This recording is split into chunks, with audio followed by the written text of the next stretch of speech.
Hello friends, welcome to the channel masters of botany again. मैं हूं आपका दोस्त विनय कुमार सिंह और इस वीडियो में हम क्वेश्चन पेपर का जो सोल्यूशन देने वाले हैं, जिसका एनालिसिस और जिस पे बेस्ड टिप्स और सजेशन देने वाले हैं, वो है रेवेनशॉ यूनिवर्सिटी। रेवेनशॉ यूनिवर्सिटी ये कहाँ की है? उड़ीसा की यूनिवर्सिटी है। ओके, तो अगर जो रेवेनशा यूनिवर्सिटी का क्वेश्चन पेपर होता है वो देखेंगे तो यहाँ पे 100 क्वेश्चन आते हैं जो 100 मार्क्स के होते हैं और सारे एमसीक्यू बेस्ड हैं। एक क्वेश्चन पे 1 मार्क यहाँ पे मिलता है और निगेटिव यहाँ पे 25% है। ओके, तो मतलब अगर आप एक क्वेश्चन गलत करते हैं तो आपका 0.25 मार्क जो है वो डिड्यूस होता है। तो चलते हैं, देखते हैं इसके सोल्यूशन पे। पहला जो क्वेश्चन है इसका है आया हुआ एल्गी से। Isomorphic alternation of generation is seen in.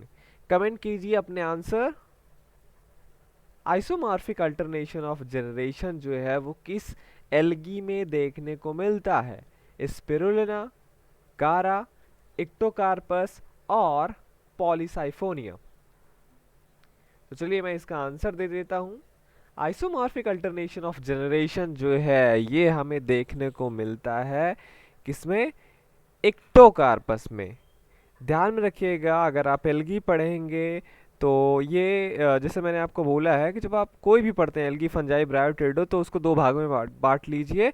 एक तो जर्नल कैरेक्टर वाला, 50% किसी भी एग्जाम में जो क्वेश्चन पूछा जाता है वो जर्नल कैरेक्टर पूछा जाता है। दूसरा 50% जो उसके मेंबर है उस पे बेस। तो ये जर्नल है। आप जब जर्नल कैरेक्टर पढ़ेंगे एलगी का तब उसमें आता है कि उसमें डिफरेंट टाइप की अल्टरनेशन ऑफ जनरेशन है। उस पर मैंने वीडियो भी बनाया है। तो आपको देखना है डिफरेंट डिफरेंट टाइप के जो अल्टरनेशन ऑफ जनरेशन है वो किस में पाया जाता है। इसमें आप देखेंगे तो जो आइसोमॉर्फिक टाइप का अल्टरनेशन ऑफ जनरेशन है ये आपको मिलता है ग्रीन एल्गी में, अल्वा, इंटेरोमार्फा, क्लैडोफोरा, ड्रपनॉल्डियोप्सिस और फ्रिशिएला में। वही एक ब्राउन एल्गी है, यही आपका जो ऑप्शन सी सही है, एक्टोकार्पस, उसमें भी आपको आइसोमॉर्फिक अल्टरनेशन ऑफ जनरेशन देखने को मिलता है। और याद रखना है तो आप हमेशा याद रखिए इक्टो, इंटेरो और फ्रिच। फ्रिच जिन्होंने क्लासिफिकेशन दिया है एल्गी का, उनका नाम याद रखिए कि इन तीन में कि इक्टोकार्पस, इंटेरोमार्फा और फ्रिशिएला ये काफ़ी पूछा जाता है। ये तीनों में आइसोमॉर्फिक अल्टरनेशन ऑफ जनरेशन पाए जाते हैं। तो इक्टो, इंटेरो ये हमेशा याद रखिए, फ्रिच। ओके, चलते हैं दूसरे क्वेश्चन पे।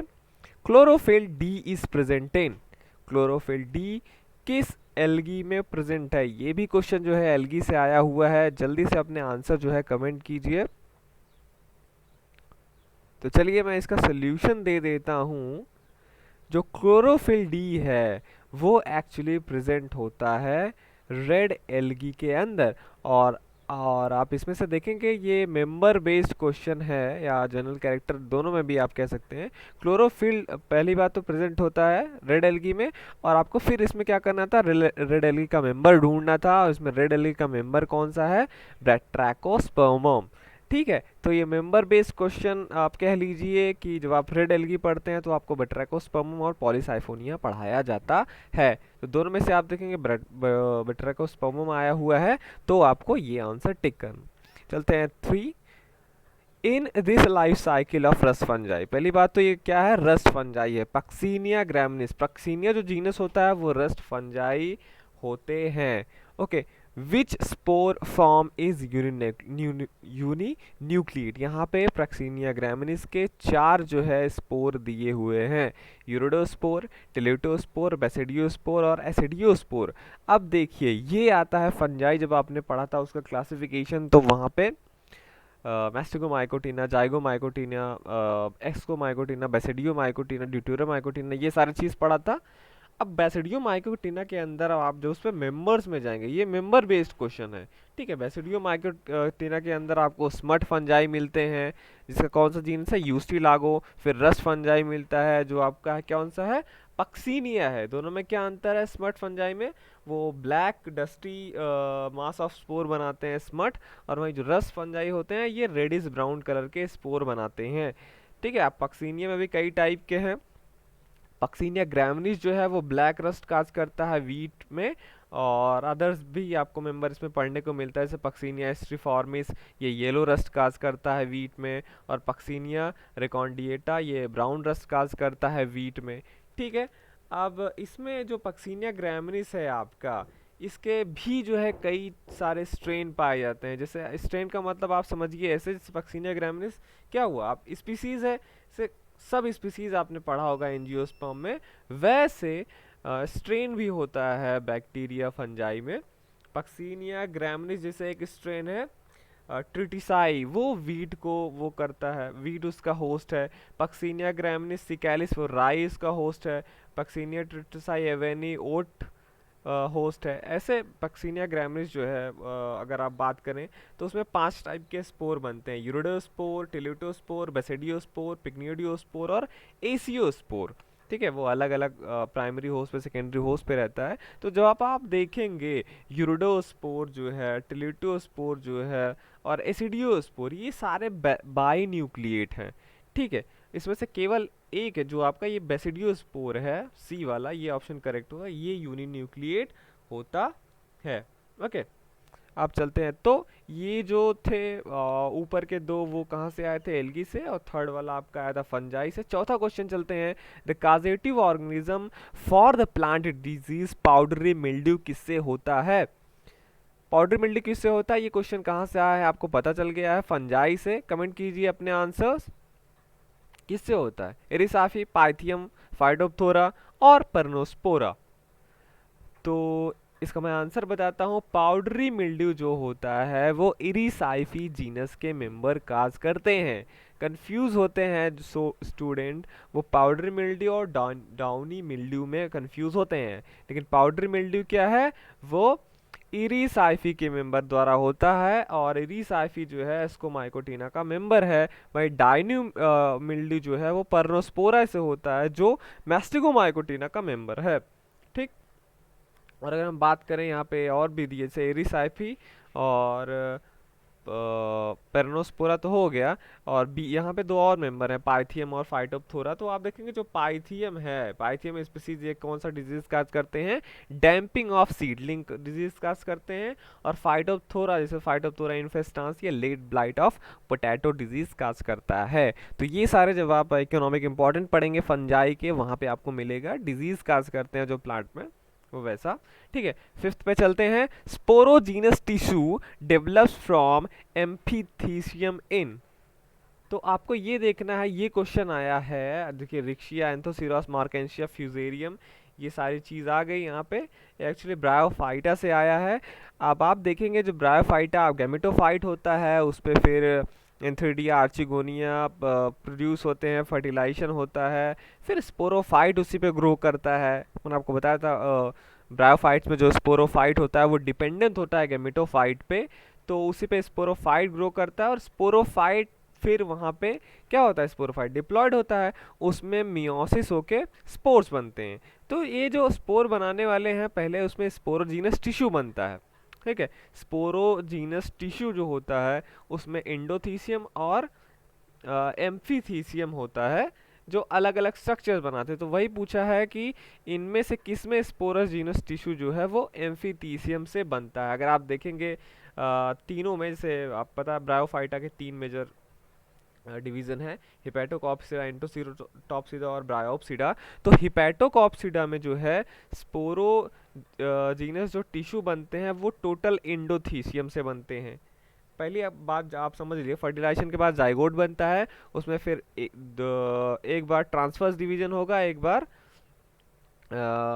वर्टिकल डिवीजन होगा, फिर 4 सेल होते हैं, फिर 4 सेल से जब 20-40 सेल के वो हो जाते हैं, इतना मास हो जाता है, एक आउटर पूरा कवरिंग एक वाला डिवीजन होता है जिसे पेरिकल क्लाइनर डिवीजन होते हैं, वो एम्पिथीसियम बना देता है, और बीच में बनता है इनर सेल, उसको एंडोथीसियम ही बोलते हैं। तो वही पूछ रहा है कि एम्फीथीसियम से इनमें से किसमें से स्पोरोजीनस टिश्यू बनता है। तो आप ध्यान में रखिएगा, नोट कर लीजिए, हिपैटोकॉप्सिडा में जो स्पोरोजीनस टिश्यू होता है वो एंडोथीसियम से बनता है, इंथोसिरोटॉप्सिडा के मेंबर में एम्फीथीसियम से बनता है। वहाँ पे जो एंडोथीसियम है एंथोसिरोटॉप्सिडा में, वो स्टेराइल कॉलमोला कॉलुमेला बनाते हैं। और ब्रायोप्सिडा के जो मेंबर्स हैं वो जहाँ स्पोरोजीनस टिश्यू है वो डेवलप होता है एंडोथीसियम के आउटर लेयर से, और जो उसका इनर लेयर होता है वो स्टेराइल कॉलुमेला बनाता है। तो मैंने आपको बताया हिपैटोकॉप्सिटा में एंडोथीसियम से बनता है स्पोरोजीनस टिश्यू। तो यहाँ पे तो बात निकाल दीजिए आपका रिक्शिया और मार्केशिया का, अब बचता है एंथोसिरोस और फ्यूजेरियम। ठीक, तो आप देखेंगे इसमें से एंथोसिरोस में ही जो है इन्फीथीसियम से क्या बनता है, स्पोरोजीनस टिश्यू बनता है। ओके, तो इसका क्या आंसर होगा, एंथोसिरोस। ओके, अब चलते क्वेश्चन नंबर 6 पे। Elaters are not present in, ये आपको पता है इलेटर्स जो होते हैं ये ब्रायोफाइटा में होते हैं, हाइग्रोस्कोपिक होते हैं और स्पोर्स डिस्पर्सल में ये हेल्प करते हैं। तो आप देखेंगे इलेटर्स में, फिर आपको मैं बता दूं हिपैटोकॉप्सिटा में इलेटर्स तो होते हैं, ठीक। एंथोसिरोटॉप्सिडा में इलेटर्स होते हैं लेकिन स्यूडो इलेटर्स होते हैं, लेकिन ये जो इलेटर्स हैं ये ब्रायोप्सिडा में नहीं पाए जाते हैं। और फिर आपको अब देखिए, आपको देखना है कि कौन सा हिपैटोकॉप्सिटा का मेंबर कौन सा है, रिक्शिया है, मार्केंशिया है, और एंथोसिरोस किसका है, एंथोसिरोटॉप्सिटा का। यहाँ पे स्यूडो इलेटर होगा, रिक्शिया मार्केंशिया में क्या होगा, इलेटर होगा। तो फ्यूनेरिया जो है आपका, यही है आपका ब्रायोप्सिडा का मेंबर, तो इसी में इलेटर नहीं होगा। चलते हैं क्वेश्चन नंबर 7 पे। The centre of origin of rice is considered to be, ये आया हुआ है आपका एंजियोस्पर्म में। आप देखेंगे centre of diversity of plant में वॉल्विलो का एक थ्योरी है, उसके बेसिस पे अलग अलग जो क्रॉप प्लांट हैं हमारे इंपॉर्टेंट, उन्होंने सारे का बताया है ये कहाँ कहाँ पे ये वर्ल्ड में ओरिजिनेट हुए हैं, किस कॉन्टिनेंट में। तो उस हिसाब से इसमें पूछा है राइस का जो सेंटर ऑफ ओरिजिन है वो कौन सा है। जब आप वॉल्विलो का centre of diversity of plants पढ़ेंगे तो उसमें देखेंगे राइस जो है वो साउथ ईस्ट एशिया में क्या हुआ, उसका ओरिजिन हुआ है। तो डी ऑप्शन सही होगा। चलते हैं क्वेश्चन नंबर 8 पे। पूछ रहा है बेगेसिस किससे रिलेटेड है, ये भी एंजियोस्पर्म से आया हुआ क्वेश्चन है। इकोनॉमिक इंपॉर्टेंस में जब आप देखेंगे तो बेगेसिस और मोलेसिस ये दो टर्म हैं, एक दूसरे से रिलेटेड ही हैं। ये एक्चुअली दोनों रिलेटेड हैं किससे, शुगर केन से रिलेटेड है, गन्ना जिसे आप बोलते हैं। बेगेसिस एक्चुअली बोलते हैं जब शुगर केन से हम जूस एक्सट्रैक्ट कर लेते हैं तो जो उसका पूरा खोल वोल बचता है उसे बेगेसिस बोलते हैं, ठीक। तो ये हो गया। क्वेश्चन नंबर 9 पे चलते हैं। क्लोव आप जानते हैं जिसे आप लौंग बोलते हैं, विच इज ऑब्टेन्ड फ्रॉम किस प्लांट से मिलता है, साइजाइजियम एरोमेटिकम प्लांट से आपको क्लोव मिलता है। कह रहा है जो ये क्लोव होता है ये क्या होता है, एक्चुअली फ्लावर बड होता है, इनर बार्क होता है, वेजिटेटिव बड होता है, या सीड होता है। तो क्या होता है, ये भी पूछा गया क्वेश्चन आपका एंजियोस्पर्म के इकोनॉमिक इंपॉर्टेंस से।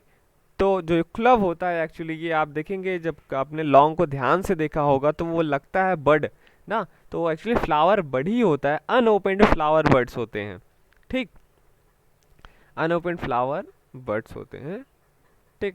जीआरबी आरबी में एक चैप्टर है प्लांट्स एंड ह्यूमन वेलफेयर, तो उसमें आपको ये सब कुछ पढ़ने को मिलेगा। फिर चलते हैं क्वेश्चन नंबर 10 पे। Sarpagandha plant belong to the family, सर्पगंधा जो प्लांट है ये किस फैमिली से बिलोंग करता है। देखिए सर्पगंधा और अश्वगंधा दो प्लांट है, दोनों का नाम एक ही जैसा है, पर सर्पगंधा जो है वो कौन सा प्लांट है, राउल्फिया सर्पेंटाइना, ये एपोसाइनेसी का है। और जो अश्वगंधा आपका प्लांट है ये सोलानेसी फैमिली का है, और इसका साइंटिफिक नेम क्या है, विथानिया सोमनीफेरा, ठीक। तो सर्पगंधा किस फैमिली से बिलोंग करता है, एपोसाइनेसी। क्वेश्चन नंबर 11 पे चलते हैं। The causal agent for mosaic disease in plantain, mosaic disease जो होता है उसका काजल एजेंट क्या है। ये सिंपल क्वेश्चन है। मोजैक डिजीज जो होता है जैसे टोबैको मोजैक वायरस, येलो एक भिंडी वाला वायरस होता है, तो वो सारे mosaic disease are common symptoms of viral infection, तो ए सही होगा। 12 पे चलते हैं। Blight disease in rice is caused by, blight disease होता है राइस में, पूछ रहा है वो किसके द्वारा काज्ड होता है। ओके, तो यहाँ पे दिया है पक्सीना ग्रामिनीज से होता है, ज़ैंथोमोनास ओरिजी से होता है, हेलमिंथोस्पोरियम ओरिजी से होता है, या पारिकुलेरिया ओरिजी से होता है। तो अगर आप देखेंगे पक्सिनिया ग्रैमिनीज जो है वो ब्लैक रस्ट ऑफ वीट काज करता है, मैंने आपको अभी कुछ देर पहले ही बताया था। और जो ज़ैंथोमोनास ओरैजी है ये क्या है, एक बैक्टीरिया है, ये ब्लाइट डिजीज कॉज करता है। ठीक, ब्लाइट डिजीज जो है यही कॉज करता है ज़ैंथोमोनास ओरैजी। वहीं अगर आप बात करेंगे हेलमिंथोस्पोरियम ओरैजी की, तो ये लीफ स्पॉट ऑफ राइस काज करता है। ठीक, और जो पायरिकुलेरिया ओरैजी है ये ब्लास्ट डिजीज ऑफ राइट करता है। ओके, पायरिकुलेरिया ब्लास्ट डिजीज, ज़ैंथोमोनास जो है यही आपका ब्लाइट डिजीज कॉज करता है, और हेलमिंथोस्पोरियम क्या कॉज करता है, ली स्पॉट ऑफ राइस। वहीं ग्रामिनीज का तो आपको पता ही है, black rust of wheat cause करता है। क्वेश्चन नंबर 13 पे चलते हैं। Which of the following is not a step in the process of hybridization. Hybridization ये आपको प्लांट ब्रीडिंग में मिलता है। ठीक है, प्लांट ब्रीडिंग से आया हुआ ये क्वेश्चन है। हाइब्रिडाइजेशन के प्रोसेस में कह रहा है इनमें से कौन सा स्टेप नहीं इन्वॉल्व होता है। तो देखिए, सबसे पहले मैं बता दूं हाइब्रिडाइजेशन में होता क्या है। हाइब्रिड मतलब दो अलग अलग प्लांट के अलग अलग प्लांट, समझ रहे हैं, अलग अलग प्लांट, एक ही स्पीशीज़ का नहीं, दो अलग अलग प्लांट का फ्लावर होता है। उसमें से सबसे पहले क्या होता है, इमैस्कुलेशन हम लोग करते हैं। इमैस्कुलेशन मतलब मेल जो पार्ट होता है उसको निकाल देते हैं, केवल फीमेल वाला पार्ट बचता है। तो हम दूसरे प्लांट का क्या लाते हैं, वो पॉलन ग्रेन ला के उस पर छिड़कते हैं, मीन्स पॉलिनेशन। इमैस्कुलेशन मतलब cutting of the male part, फिर पॉलिनेशन करते हैं, फिर उसको बैगिंग कर देते हैं, बैग से ढक देते हैं, बाद में वो जो उससे सीड बनते हैं उसको ग्रो कराते हैं, तो हमें हाइब्रिड सीड मिलते हैं। तो ये ए बी और डी तो है इसका part, process of hybridization, but heterosis is not a part of hybridization. और हेट्रोसिस क्या है, एक्चुअली इसका लिटरल मीनिंग क्या है, it is increase in vigour, growth, yield of function, hybrid over parents. Heterosis एक दूसरा चीज़ है, वो एक्चुअली इससे रिलेटेड है हाइब्रिडाइजेशन, लेकिन ये प्रोसेस में नहीं आता। ये बात का समझ लीजिए रिजल्ट है, जब सीड वीड बन जाएगा और आप देखेंगे कि जो हाइब्रिडाइजेशन के बाद जो ऑफ स्प्रिंग बनते हैं उनका जो है विगर, ग्रोथ और यील्ड ज़्यादा होता है। तो ये एक कैरेक्टर है, ये प्रोसेस में नहीं आता। ओके, चलते क्वेश्चन नंबर 14 पे। The first step of the pre cellular evolution is thought to be. ये क्वेश्चन आया हुआ है इवोल्यूशन से, कह रहा है इन चारों में से कौन सा फर्स्ट स्टेप आप बोलेंगे, या सबसे पहले क्या हुआ था। सबसे पहले प्लाज्मा मेम्ब्रेन बना था, origin of plasma membrane, origin and evolution of RNA word, C origin and evolution of RNP word, origin and evolution of DNA word। तो आंसर क्या होगा इसका, दो में कंफ्यूजन आपको होनी चाहिए, RNP वर्ड और DNA वर्ड का तो कोई खेल ही नहीं है। प्लाज्मा मेम्ब्रेन पहले बना या RNA पहले आया, तो सबसे पहले क्या आया, RNA आया। RNA जो है सबसे पहले आया, उसके बाद वो इनक्लोज हुआ, enclosure of RNA in phospholipid membrane, बाद में प्लाज्मा मेम्ब्रेन बना। तो कौन सा ऑप्शन सही है, B, the first step of pre cellular evolution. Question number 15 पे चलते हैं। The theory of organic evolution proposed by Lamarck is. अभी मैंने पिछला क्वेश्चन सॉल्व कराया था, उसमें भी यही क्वेश्चन आया था कि लैमार्क ने क्या प्रपोज किया है इनमें से, theory of natural selection, germ प्लास्ट theory, और म्यूटेशन थ्योरी, या थ्योरी ऑफ एक्वायर्ड कैरेक्टर्स। तो मैं आपको बता दूं, इसमें theory of natural selection was proposed by Darwin, germplasm theory was proposed by August Weismann, mutation theory was proposed by Hugo de Vries, and the theory of acquired characters was proposed by Lamarck. So the right answer is theory of acquired character। Question number 16 पे चलते हैं। The एंथेरोजोइड्स और equisetum are, कह रहा है equisetum जो आपका plant है, ये जो है इसके एंथेरोजोइड्स कैसे होते हैं। ओके, तो ये आपका टेरिडोफाइट से आया हुआ क्वेश्चन है। ये आप मेंबर बेस्ड क्वेश्चन है, आपको देखना पड़ेगा, जैसे मैंने आपको बताया एक कैरेक्टर पूरे ग्रुप का, या तो मेंबर बेस्ड, तो ये मेंबर बेस्ड क्वेश्चन है। इक्विसीटम में एंथ्रोजोइड्स कैसे होते हैं, तो जब आप इक्विसीटम में पढ़ेंगे उसमें एंथ्रोजोइड्स कैसे बनते हैं, वहाँ पे आप स्ट्रक्चर पढ़ेंगे तो आप देखेंगे कि ये इक्विसीटम जो है ये इसमें आपको मल्टी फ्लैजिलेट मिलेगा, क्योंकि ये हायर टेरिडोफाइट है इक्विसीटम। तो इसमें मल्टी फ्लैजिलेट मिलेंगे, और जो लोअर हैं उनमें बाई फ्लैजिलेट, जैसे सेलाजिनेला हुआ आपका, उसमें बाईफ्लैजिलेट एंथ्रोजोइड्स होते हैं। चलते हैं क्वेश्चन नंबर 17 पे। ये भी टेरिडोफाइट से आया हुआ क्वेश्चन है, क्योंकि पहले ही हमें इसमें सेलाजिनेला लिखा है। तो क्या बोल रहा है क्वेश्चन में, in the life cycle of Selaginella the meiotic division takes place. कह रहा लाइफ साइकिल आपने पढ़ा है सेलाजिनेला का, ये आप समझ लीजिए जर्नल ही क्वेश्चन है, ठीक, कि सेलाजिनेला के लाइफ साइकिल में मियोटिक डिवीजन कब होगा। आप जब अल्टरनेशन ऑफ जनरेशन पढ़ते हैं उसमें क्या होता है, स्पोरोफाइट गैमेटोफाइट, गैमेटोफाइट फिर गैमीट्स वो करता है, गैमीट का फर्टिलाइजेशन, जाइगोट, फिर जाइगोट से एम्ब्रियो, एम्ब्रियो से क्या बना, स्पोरोफाइट बना, स्पोरोफाइट पे स्पोर्स लेंगे, फिर स्पोर जर्मिनेट करके गैमेटोफाइट। ये एक प्रोसेस है, चलता रहता है, चलता रहता है, चलता रहता है। तो मियोसिस यहाँ कहाँ पे हुआ, मियोसिस देखिए, जब गैमेटोफाइट पे गैमीट बनेंगे तो गैमीट तो हैप्लॉइड होते हैं, गैमेटोफाइट भी हैप्लॉइड होगा, तब वहां पे तो मियोसिस होगा नहीं, क्योंकि मियोसिस का जरूरत कहाँ है, 2n से n बनाने में, डिप्लॉइड से हैप्लॉइड बनाने में। तो आप ये कहाँ पे होगा, स्पोरोफाइट पे होगा। स्पोरोफाइट आपका डिप्लॉइड होता है, जब उससे स्पोर्स बनते हैं, तो माइक्रोस्पोर्स, मेगास्पोर, तो क्या होता है, वो हैप्लॉइड होते हैं स्पोर्स। तो मियोटिक डिवीजन कहाँ पे होगा, in spore mother cell. Okay, spore mother cell, जो स्पोर बना रहे हैं उनमें मियोसिस होगा, जिससे स्पोर बन पाए हैप्लॉइड। बाकी के option incorrect. Question number 18, archegonium is without neck canal cell is present in, this question is from gymnosperm. और आपको बताना है कि आर्चिगोनियम जो है उस नेक कैनाल सेल नहीं होता इनमें से किस मेंबर में, साइलोटम, साइलोटम एक टेरिडोफाइटा है, वहां पे आपको नेक कैनाल सेल्स मिलेंगे। स्पैग्नम ब्रायोफाइटा है, वहां आपको नेक कैनाल सेल्स मिलेंगे। लेकिन साइकस और नीटम जो दोनों ये जिम्नोस्पर्म से हैं, और जिम्नोस्पर्म में नेक कैनाल सेल्स नहीं होते हैं, तो इसका दोनों ऑप्शन सही है। ओके, क्वेश्चन नंबर 19 पे चलते हैं। Male gametes are non motile in, कह रहा है मेल गैमीट जो होता है नॉन मोटाइल किस में होता है। ये आप देखेंगे साइकस, जिंको, पाइनस, तो आप इससे आपको क्या पता चलता है, ये क्वेश्चन जिम्नोस्पर्म से है। और आप देखेंगे मेल गैमीट जो है तो होता है साइकस, जिंको, ये दोनों में मल्टी फ्लैजलेट होते हैं, ऑफियोग्लासम में भी मल्टी फ्लैजलेट होते हैं, लेकिन पाइनस में जो मेल गैमीट्स होते हैं वो नॉन मोटाइल होते हैं। ओके, चलते हैं क्वेश्चन नंबर 20 पे। पूछ रहा है ploidy level of endosperm of Pinus is, बहुत सीधा सा क्वेश्चन है, जिम्नोस्पर्म से आया हुआ। जिम्नोस्पर्म में जो इंडोस्पर्म होता है वो हैप्लॉइड होता है, क्योंकि वो फर्टिलाइजेशन से पहले बनता है। वहीं एंजियोस्पर्म में आप देखेंगे इंडोस्पर्म ट्रिप्लॉइड होता है। ओके, तो सारे जिम्नोस्पर्म में हैप्लॉइड होता है, तो ये क्या होगा, ऑप्शन नंबर ए।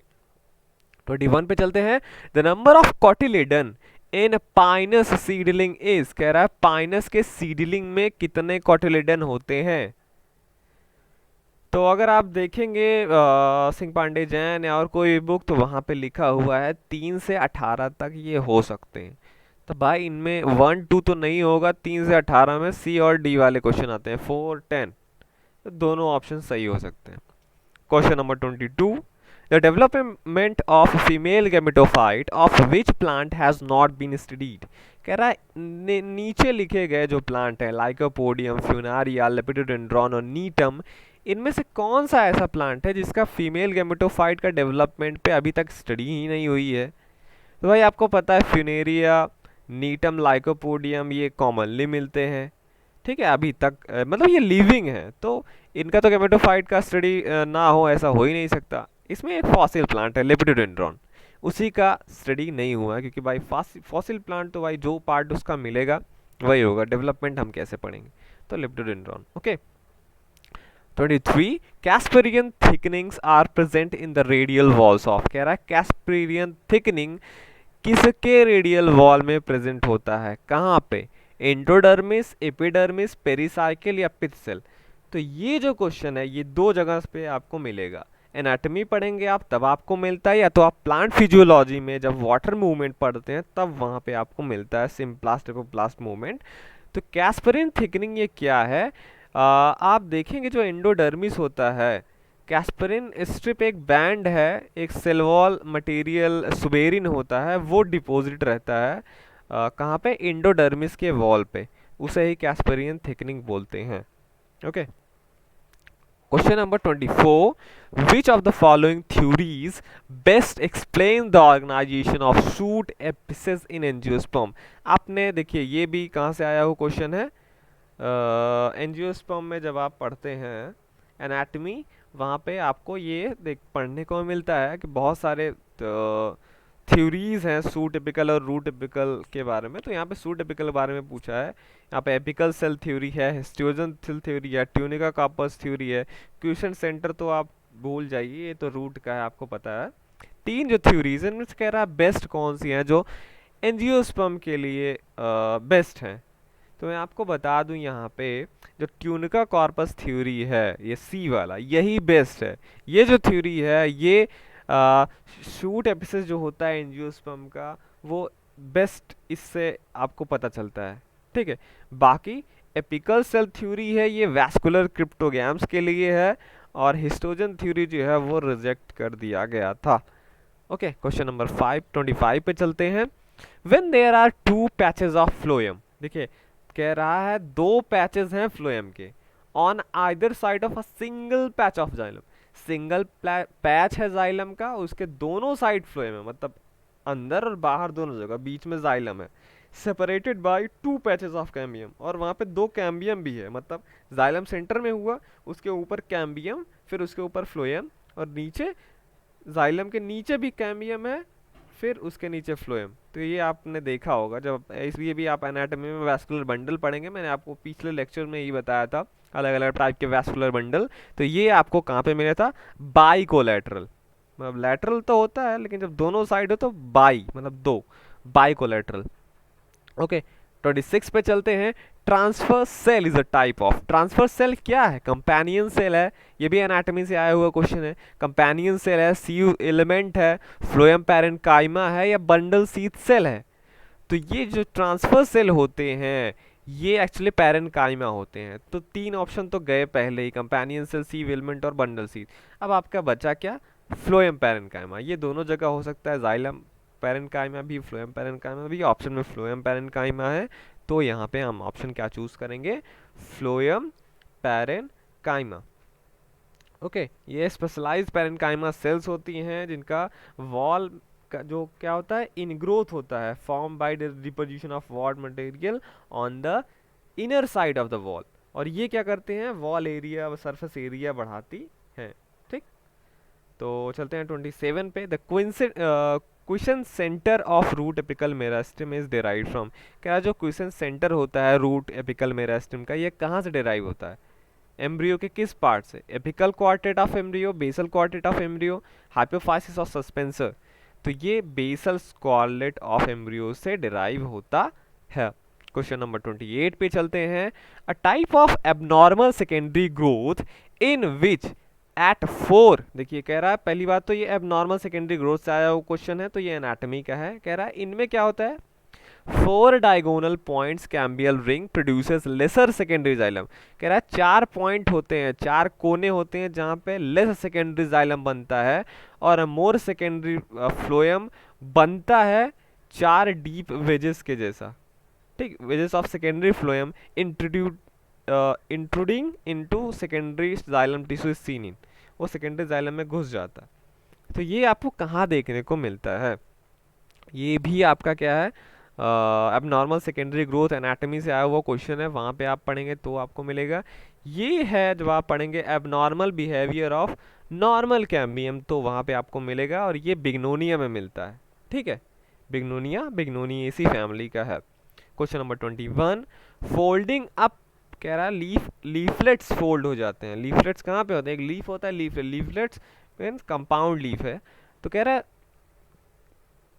फोल्डिंग हो जाता है लीफलेट्स का ऑफ सर्टेन प्लांट्स, कुछ प्लांट का, इन द इवनिंग में कुछ प्लांट के लीफ का फोल्डिंग हो जाता है और वो मॉर्निंग में ओपन होकर के। ये किस टाइप का मूवमेंट है, सबसे पहले मैं आपको बता दूं कि फेबेसी फैमिली के जितने मेंबर हैं, अगर आप रात में कभी जाइए टॉर्च वॉच लेके, या जो भी हो फेबेसी के, अगर आपके पास प्लांट है घर के आसपास, अगर आप देखेंगे टॉर्च जला के रात में, तो उनके प्लांट आपको ऐसे फोल्ड दिखेंगे, उनके लीफलेट्स उनके फोल्डिंग होते हैं, और सुबह फिर से वो आपको खुले हुए दिखते हैं। ठीक है, तो ये जो मूवमेंट है इसे क्या बोलते हैं, निक्टी नास्टिक। निक्टी से याद रखिए रात, ओके, जैसे तो आपको ये याद रहेगा, निक्टी नास्टिक, नास्टिक निक्टी। 30 बायोस्पोरिक एम्ब्रियो सैक, ये आपका कहाँ से आया, एम्ब्रियोलॉजी से आया हुआ क्वेश्चन है और पूछ रहा है बायोस्पोरिक टाइप ऑफ एम्ब्रियो सैक हमें किस में मिलता है। आपने देखा था एम्ब्रियो सैक का डेवलपमेंट मोनोस्पोरिक, बायोस्पोरिक, टेट्रास्पोरिक अलग अलग टाइप का होता है। एक्चुअली जब आप देखेंगे जो मेगास्पोर मदर सेल होता है, मेगास्पोर मदर सेल मियोसिस करके 4 मेगास्पोर बनाते हैं, जिनमें से यूजली अगर 3 डीजनरेट हो जाएं और एक ही बचे तो एक जो आगे चल के एम्ब्रियो बनाता है उसे मोनोस्पोरिक बोलते हैं। अगर 4 में से 2 बचे तो बायोस्पोरिक, अगर 4 के चारों बचे और चारों एक एम्ब्रियो बनाने में हेल्प करते हैं तो वो टेट्रास्पोरिक होता है। तो बायोस्पोरिक जो एम्ब्रियो सैक होता है ये मिलता है आपको एलियम में। Okay, 31 the most common mode of embryo sac of development in angiosperm is the one as seen in the genus. कह रहा है जो मोस्ट कॉमन टाइप का एम्ब्रियो सैक डेवलपमेंट है एंजियोस्पर्म में वो कौन सा है और किस जीनस में मिलता है। तो सबसे मोस्ट कॉमन जो type of embryo sac development है वो है आपका पॉलीगोनम टाइप का। 70% एंजियोस्पर्म में पॉलीगोनम टाइप का एम्ब्रियो सैक डेवलपमेंट होता है और ये मोनोस्पोरिक टाइप का है, मतलब एक मेगास्पोर इसमें इन्वॉल्व होता है। ओके, चलते हैं नेक्स्ट पे 32। प्लीम्यूल कह रहा है ये किसका पार्ट होता है। प्लीम्यूल आपने कहाँ पढ़ा है, एंथर के साथ पढ़ा है, ओव्यूल के साथ पढ़ा है, एम्ब्रियो के साथ पढ़ा है, एंडोस्पर्म के साथ पढ़ा है। तो प्लीम्यूल, रेडिकल, हाइपोकॉटिल, एपिकॉटिल ये एक्चुअली आपको मिलता है एम्ब्रियो में। ओके, तो ये पार्ट है किसका, एम्ब्रियो का पार्ट है। क्वेश्चन नंबर 33 पे चलते हैं।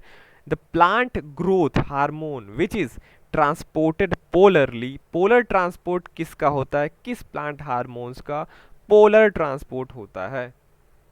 तो इसमें से कौन सा ऑप्शन सही है, ऑक्सिन, साइटोकाइनिन, जिब्रेलिन और इथाइलिन। पोलर ट्रांसपोर्ट होता है ऑक्सिन का, हमेशा याद रखिए, ठीक। पोलर मतलब एक दिशा से दूसरी दिशा में, या ऊपर से नीचे, या जैसे बेसिपिटल, एक्रोपिटल होता है वैसे ऑक्सिन का होता है। 34 leaf senescence can be enhanced bye treatment with, कह रहा है हम लीफ सेनेसेंस को किस के ट्रीटमेंट से इनहेंस कर सकते हैं, बढ़ा सकते हैं। तो लीफ सेनेसेंस बढ़ता है इथाइलिन से, ठीक है, इथाइलिन जो आपका प्लांट हार्मोन है उससे। 35 पे चलते हैं। Gibberellic acid is responsible for inducing, gibberellic acid है जिससे जिब्रेलिन है, कह रहा है इनमें से 4 ऑप्शन में से किस चीज़ को इंड्यूस करता है। ट्रॉपिक मूवमेंट को इंड्यूस करता है, synthesis of endosperm digesting enzymes during cereal seed germination, inhibition of root growth, closure of stomata pore. तो ए, सी और डी तो नहीं करता। जिब्रेलिक एसिड आपने पढ़ा होगा जब सीड जर्मिनेट करता है, सीरियल का, सीरियल मतलब पोएसी ग्रास के मेंबर, जब उनका सीड जर्मिनेट करता है तो ये एंजाइम, जो एंजाइम कौन सा है वो अल्फा एमाइलेज एंजाइम जो है उसका सेक्रेशन कराने में हेल्प करते हैं, वही दिया एंडोस्पर्म डाइजेस्टिंग, जो इसके एंडोस्पर्म को डाइजेस्ट करता है। ओके, और उसे डॉर्मेंसी जो होती है वो ओवरकम होती है, मीन्स डॉर्मेंसी जाती है। तो ये भी प्लांट फिजियोलॉजी से आया हुआ क्वेश्चन है। 36 syngenesis condition of stamen is the characteristic feature of the family. ये मैंने आपको लेक्चर दिया था अलग अलग प्लांट फैमिलीज का, मैंने बोला था कि ऐसे ही क्वेश्चन आते हैं यूनिक कैरेक्टर। ये यूनिक कैरेक्टर है किस फैमिली का, एस्ट्रेसी फैमिली का यूनिक कैरेक्टर है, जहाँ पे फिलामेंट्स फ्री होते हैं, लेकिन जो आपका एंथर है, स्टेमन होता है उसका, ऊपर एंथर होता है, नीचे फिलामेंट्स यहाँ पे फ्री होते हैं, लेकिन एंथर जो होता है एक दूसरे से ज्वाइंट रहते हैं। ओके, तो इसे ही क्या बोलते हैं, syngenesis condition which is mostly common in Asteraceae. 37 पे चलते हैं। The nomenclature type selected from among the syntypes by a person other than the author is called. ये टफ क्वेश्चन है, टफ क्वेश्चन इस सेंस में है कि ये बहुत लोगों को नहीं पता है, जो लोग पीएचडी करते हैं उनको भी इसमें उतना क्लियर नहीं होता, होलोटाइप, इलेक्ट्रोटाइप, आइसोटाइप, पैराटाइप किसे बोलते हैं, पर ये आपके सिलेबस में है। कह रहा है जब हम नोमेनक्लेचर टाइप को सिन टाइप से वो करते हैं, चूज करते हैं, ऑथर के द्वारा नहीं, कोई और पर्सन करे तो उसको क्या बोलते हैं। वो एक्चुअली होता है, मैं आपको बता दूं, बी इलेक्ट्रोटाइप से इलेक्ट्रोटाइपिफिकेशन बोलते हैं। इसके लिए मैं कभी लेक्चर बना दूंगा आपके लिए, ठीक है। अभी याद रखिए इलेक्ट्रोटाइप होता है। होलोटाइप वो होता है जो ऑथर डिसाइड करता है, इलेक्ट्रोटाइप जो अदर पर्सन डिसाइड करता है सेम टाइप्स में से, ठीक। Question number 38, ICBN specifies rules of priority इन। मैंने आपको बताया था, एक मैंने IPAT का वेबसाइट, आईपैट एक्चुअली वेबसाइट है, वहाँ पे मैंने आपको बताया था नॉमेनक्लेचर, ये जो है आर्टिकल वार्टिकल का, rules of priority, family names जो है, एसी वेसी जो मैंने आपको बताया था, फैमिली का जो होता है, कंजर्व नेम जो है, अल्टरनेटिव नेम्स है, इसका सारे का एक बुक है, सेंजन कोड जिसे बोलते हैं। उसमें कई सारे आर्टिकल हैं, तो वही बोलता है जो ये रूल्स ऑफ प्रायोरिटी है। प्रायोरिटी मतलब जैसे मैंने किसी स्पीसीज़ का नाम दे दिया, आपने कोई स्पीसीज़ डिस्कवर्ड की, उसका आपने बाद में नाम रखा, तो मान लीजिए आपने नाम अलग रखा, तो उस हिसाब से किसका नाम वैलिड होना चाहिए, उसी स्पीसीज़ का। तो प्रायोरिटी का मीन्स जिन्होंने पहले पब्लिश किया, तो वही है। ये आर्टिकल नंबर आप देखेंगे, ये आपका मिलता है आर्टिकल 11 में, बी इसका ऑप्शन करेक्ट है। हो सके तो मैं इसका लिंक जो है आपको आईपैड का ये आपको दे दूंगा, ओके, डिस्क्रिप्शन में। Question number 39, bicarpellary syncarpous inferior ovary seen in. सारी फैमिलीज मैंने आपको, ये चारों के चारों फैमिलीज मैंने आपको पढ़ाया है, ठीक है। ये आई बटन पे क्लिक करके आप इसको देख सकते हैं, ठीक। मैग्नोलिएसी में बाई कार्पिलरी नहीं होती, एकेंथेसी में इंफीरियर ओवरी, सिंक कार्पस ये नहीं होता और ज़्यादा होता है। एस्ट्रेसी में, स्क्रोफोरेसी में भी अलग होता है। एस्ट्रेसी का ये एक्चुअली कैरेक्टर है, इंफीरियर ओवरी होता है, सिन कार्पस होता है और बाई कार्पिलरी, ये कंडीशन आपको एस्ट्रेसी में मिलता है, ओके। क्वेश्चन नंबर 40 पे चलते हैं। The fruit is not a capsule in. किस फैमिली में कैप्सूल फ्रूट नहीं होता? तो मैं आपको बता दूं, ये है इसका answer, मैग्नोलिएसी।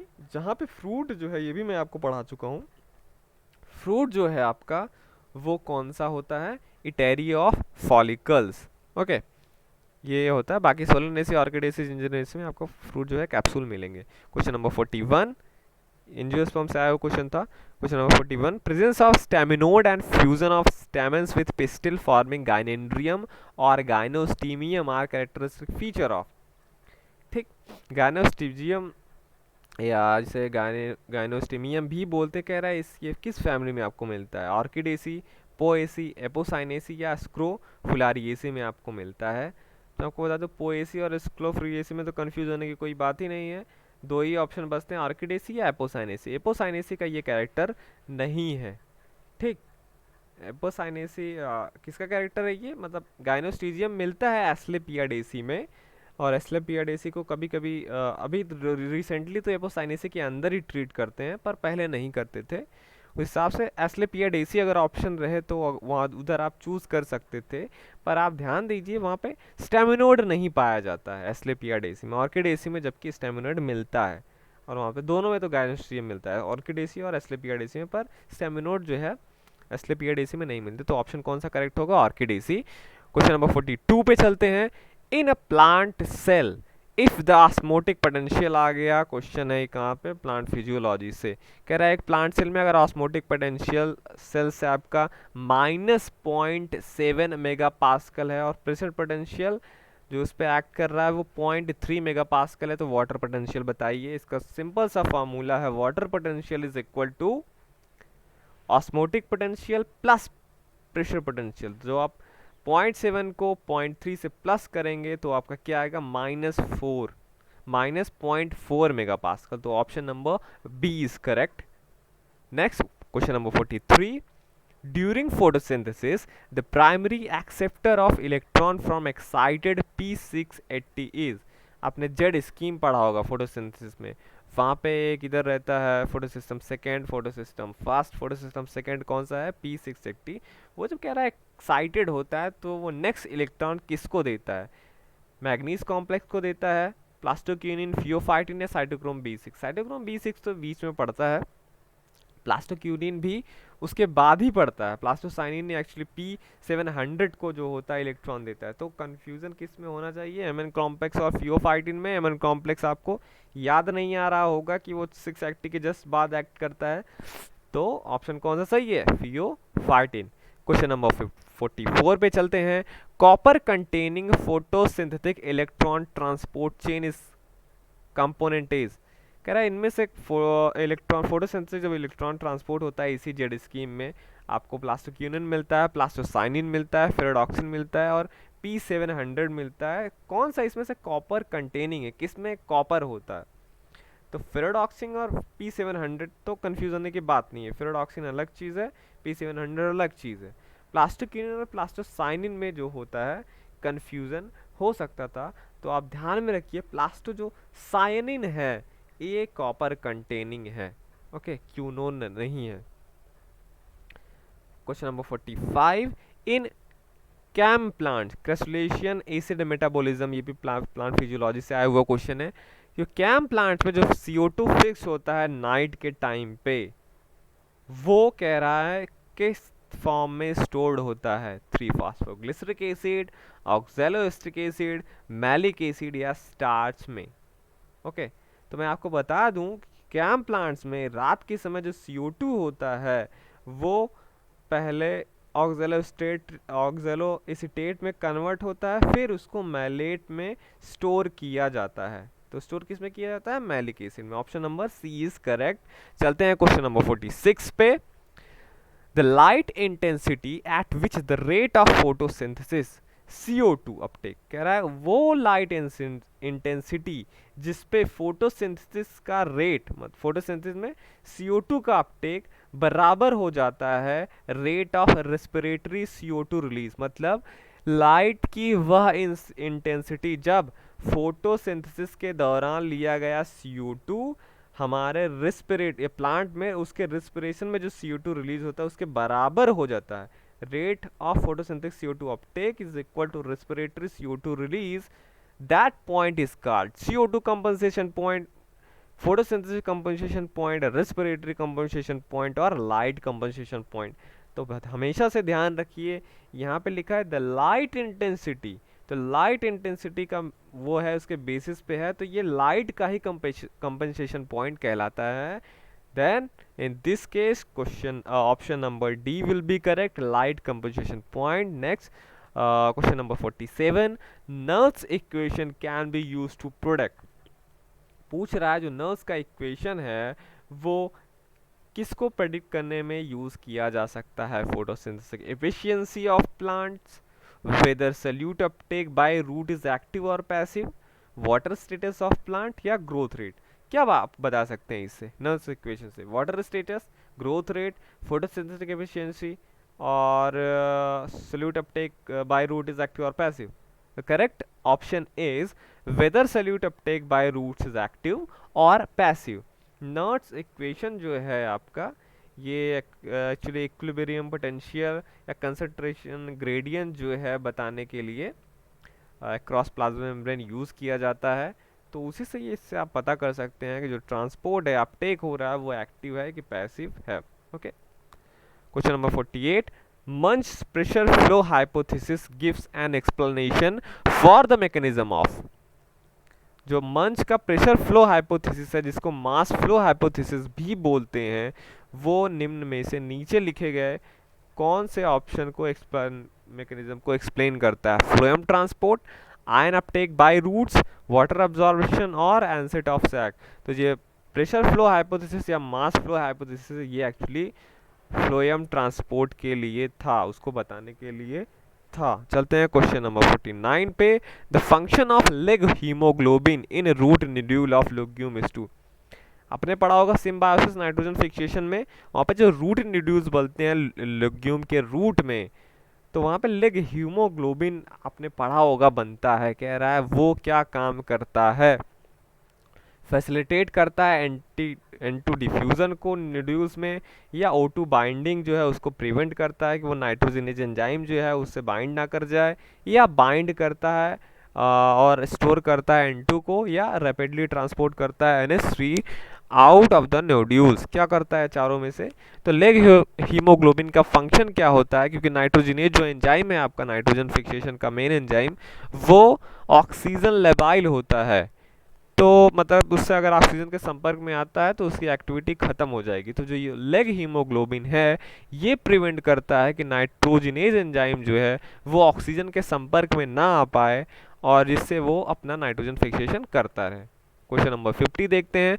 Water is an excellent solvent due in part two is. कह रहा है वाटर एक एक्सीलेंट सॉल्वेंट है, आपको पता है, ठीक है, सभी जगह के लिए हम एज वाटर को एज अ सॉल्वेंट यूज़ करते हैं। कह रहा है ये जो इसका सॉल्वेंट प्रॉपर्टी है ये क्यों है ऐसा? तो इसके चार ऑप्शन है यहाँ पे, क्योंकि इसका पोलर नेचर होता है, एडियन प्रॉपर्टी होती है इसमें, कोहेजन प्रॉपर्टी है इसमें, या हाई डिफ्यूजन कोएफिशिएंट है इसमें। तो वाटर एक्सेलेंस सॉल्वेंट इसलिए है क्योंकि ये पोलर नेचर का होता है। आप जब H2O का स्ट्रक्चर देखते हैं, वहाँ पे जो ऑक्सीजन मॉलिक्यूल है वहाँ वो नेगेटिव चार्ज थोड़ा सा इम्पार्ट करता है, और जो हाइड्रोजन है वो पॉजिटिव चार्ज इम्पार्ट करता है। सो इस केमिकल स्ट्रक्चर के लिए वो पोलर नेचर का होता है, और यही इसको एक्सीलेंट सॉल्वेंट बनाता है। Question number 51, the pH of 10 to power -8 molar HCl is very close to. ये कन्वर्ट करना हुआ मोलरिटी को pH से, ठीक। तो अगर आप देखेंगे 1 मोलर जो होता है HCl का, उसका जो pH होता है वो 0 होता है। ये तो 1 का हुआ। अगर हम और घटाते जाएंगे इसके कंसंट्रेशन को तो क्या होगा? जो आपका मीडियम है वो एसिडिक होता चला जाएगा। लेकिन 10 टू पावर -8 तो बहुत कम हुआ, तो ये क्लोज है आपका 7 के लगभग। ओके, तो नेक्स्ट चलते हैं हम question number 52। Which of the following is a basic amino acid. आपने जब एमिनो एसिड पढ़ा था, बायोकेमिस्ट्री से आया हुआ क्वेश्चन है, जब आपने एमिनो एसिड पढ़ा था वहाँ पे अलग अलग टाइप के एमिनो एसिड होते हैं, एसिडिक, बेसिक, ये एसिड। तो पूछ रहा है इनमें से बेसिक एमिनो एसिड कौन सा है? ग्लाइसिन है, वैलिन है, ल्यूसीन है, या अर्जिनीन है? तो यहाँ पे 3 जो होते हैं एमिनो एसिड वो बेसिक एमिनो एसिड है, अर्जिनीन, लाइसिन और हिस्टिडीन। तो ऑप्शन में आप देखेंगे आपको अर्जिनीन दिख रहा है, इसीलिए option number D is correct. Question number 53 पे चलते हैं। पेप्टाइड बॉन्ड जो होता है, ये भी बायोकेमिस्ट्री से आया हुआ क्वेश्चन है। पूछ रहा है peptide bond is a type of, जो आपने पेप्टाइड बॉन्ड देखा है, amino acid to amino acid बनता है प्रोटीन के स्ट्रक्चर बनाने में, तो किस टाइप का बॉन्ड होता है? हाइड्रोजन बॉन्ड होता है, आयनिक बॉन्ड होता है, कोवैलेंट बॉन्ड होता है, या कोऑर्डिनेट बॉन्ड होता है? तो मैं आपको बता दूं, पेप्टाइड बॉन्ड फॉर्मेशन में जो पेप्टाइड्स के फॉर्मेशन में जो पेप्टाइड बॉन्ड बनता है ये कोवैलेंट बॉन्ड होता है, और ये अमीनो और कार्बोक्सिल ग्रुप के बीच में होता है। तो ये क्या है? कोवैलेंट बॉन्ड है। Question number 54. In the primary structure of protein, which amino acid is a helix breaker and makes the protein chain to bend? कह रहा है जो प्राइमरी स्ट्रक्चर होता है प्रोटीन का, प्राइमरी स्ट्रक्चर होता है प्रोटीन का, सेकेंडरी होता है, टर्शरी होता है, अलग अलग स्ट्रक्चर होते हैं प्रोटीन के। कह रहा है प्राइमरी स्ट्रक्चर में जहाँ पे केवल एमिनो एसिड का सीक्वेंस रहता है, उनमें से हेलिक्स ब्रेकर कौन से एमिनो एसिड को बोला जाता है? तो आप ध्यान रखिए, प्रोलीन और ग्लाइसिन जो एमिनो एसिड है इन्हें हेलिक्स ब्रेकर बोला जाता है, क्योंकि इनका स्ट्रक्चर ग्लाइसिन का तो काफ़ी छोटा होता है, जो वहाँ पे आर ग्रुप है वो केवल एच होता है, प्रोलीन का काफ़ी अलग स्ट्रक्चर होता है। तो इसीलिए ये जो है आपका ये हेलिक्स ब्रेकर है। क्वेश्चन नंबर 55 पे चलते हैं। इन the reaction between amino acid and ninhydrin which moiety of amino acid is involve. ठीक है, कह रहा है रिएक्शन जब होता है एमिनो एसिड का और निनहाइड्रिन का, तो एमिनो एसिड का कौन सा पार्ट इन्वॉल्व होता है? ये एक निनहाइड्रिन टेस्ट होता है ये बताने के लिए कि एमिनो एसिड है कि नहीं है। तो वहाँ पे आप देखेंगे जो निनहाइड्रिन होता है उससे रिएक्ट करता है अमीनो एसिड का कौन सा? अल्फा NH2 जो पार्ट है। तो option number B is correct, वो रिएक्ट करता है। Question number 56, secondary structure of protein is stabilized by. ये भी बायोकेमिस्ट्री से आया हुआ क्वेश्चन है। मैंने आपको बताया प्रोटीन अलग अलग फॉर्म में रहते हैं, प्राइमरी स्ट्रक्चर बनता है, सेकेंडरी स्ट्रक्चर में क्या आता है आपका? अल्फा हेलिक्स और बीटा प्लेटेड सीट आता है। कह रहा है ये स्टेबलाइज कैसे होते हैं? इनमें हाइड्रोजन बॉन्ड होता है, आयनिक बॉन्ड होता है, डाइसल्फाइड बॉन्ड होता है, या वॉन्डर वॉल इंटरेक्शंस होता है? तो मैं आपको बता दूं जो सेकेंडरी स्ट्रक्चर है अल्फा हेलिक्स और बीटा प्लेटेड शीट, इनके बीच में ज़बरदस्त हाइड्रोजन बॉन्डिंग होती है और ये इन्हीं से स्टेबलाइज्ड रहते हैं। क्वेश्चन नंबर 57 पे चलते हैं, ये नीचे ही है। An example of non reducing sugar is, ये भी बायोकेमिस्ट्री से आया हुआ क्वेश्चन है। कह रहा है इनमें से कौन सा जो शुगर है वो नॉन रिड्यूसिंग शुगर है। देखिए आप जब बायोकेमिस्ट्री में आप शुगर के बारे में पढ़ेंगे वहाँ पे रिड्यूसिंग और नॉन रिड्यूसिंग शुगर होता है। इसको ऐसा इसलिए बोलते हैं क्योंकि ये अदर को, अगर ये इसमें रिड्यूसिंग पोटेंशियल होता है तब तो उसे रिड्यूसिंग शुगर बोलते हैं। अगर ये दूसरे कंपाउंड्स को रिड्यूस नहीं करता है तो उसे नॉन रिड्यूसिंग बोलते हैं। और ग्लूकोज, लैक्टोज, माल्टोज तो दूसरे कंपाउंड से रिएक्ट कर सकते हैं, पर सुक्रोज जो है, जो एक डाइसैकेराइड है, ये नॉन रिड्यूसिंग होता है। क्योंकि जब आप शुगर का स्ट्रक्चर देखेंगे ना, उसमें एक कार्बन होता है जो दूसरे कार्बन से रिएक्ट करता है, लेकिन सुक्रोज का जो एक डाइसैकेराइड है, इसमें जो दो शुगर है एक दूसरे से ऐसे जॉइंट रहते हैं, जो उसका रिएक्शन करने वाला एंड होता है वो एक दूसरे के तरफ, समझ लीजिए वहीं पे ही बॉन्डिंग होती है, जिससे उसका कोई भी हिस्सा एक्सपोज नहीं रहता कि वो रिएक्ट कर सके किसी से। इसीलिए सुक्रोज होता है नॉन रिड्यूसिंग शुगर होता है। क्वेश्चन नंबर 58 पे चलते हैं। How many oxygen atoms are present in a simple fatty acid molecule. अगर ये भी बायोकेमिस्ट्री से आया हुआ क्वेश्चन है, आपको पढ़ना क्या है, लिपिड में आप पढ़ेंगे फैटी एसिड जो है मॉलिक्यूल है, कह रहा है वहाँ पे ऑक्सीजन के कितने एटम प्रेजेंट रहते हैं। तो मैं आपको बता दूं जो फैटी एसिड होता है इसका सिंपल स्ट्रक्चर होता है CH3 CH3 CH3 CH3, जितने भी CH3 लग सके 8 10 15 20, ठीक है, ऐसे होता है। लास्ट में इसके COO रहता है, ओके, लास्ट में इसके CO रहता है और उसी वजह से यहाँ पे क्या होता है, COOH रहता है, उसी वजह से यहाँ पे ये दो ही ऑक्सीजन रहते हैं। तो C वाला ऑप्शन करेक्ट है 2। 59 पे चलते हैं। When flagella is present in the entire surface of the bacterial cell the bacterium is called, okay, कह रहा है जब बैक्टीरियल सेल के पूरे सरफेस पे फ्लैजिला प्रेजेंट हो तो ऐसे बैक्टीरियम को हम क्या बोलते हैं, सिफेलोट्राइकस, पेट्रीट्राइकस, एम्फीट्राइकस या लोफोट्राइकस। तो मैं आपको बता दूं, जब आप ये माइक्रोबायोलॉजी से आया हुआ क्वेश्चन है, जब आप बैक्टीरिया का स्ट्रक्चर पढ़ेंगे तो फ्लैजिलेशन के बेसिस पे उसको अलग अलग भागों में बांटा हुआ है, ठीक है। कहीं पे आप देखेंगे एक ही पोल पे फ्लैजिला है, कहीं दोनों पोल पे फ्लैजिला है, यहाँ पे तो आपसे बोल रहा है कि पूरे बॉडी पे फ्लैजिला है।